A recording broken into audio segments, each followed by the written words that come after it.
একটি কুঠার বনাম একটি পুরো সাম্রাজ্য।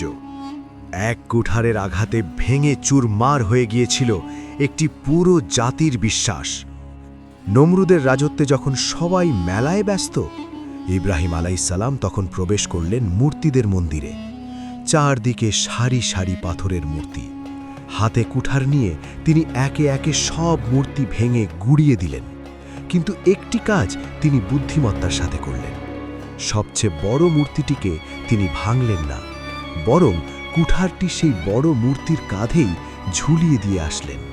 পরদিন ক্রুদ্ধ জনতা চিৎকার করে জিজ্ঞেস করল, কে আমাদের দেবতাদের এই দশা করেছে?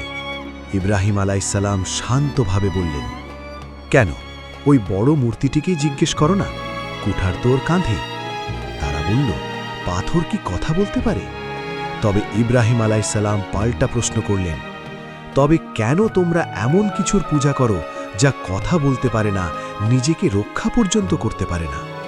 হজরত ইব্রাহিম আলাইসাল্লামের এই সাহসিকতা আপনার মনে দাগ কাটলে কমেন্টে আল্লাহু আকবার লিখুন।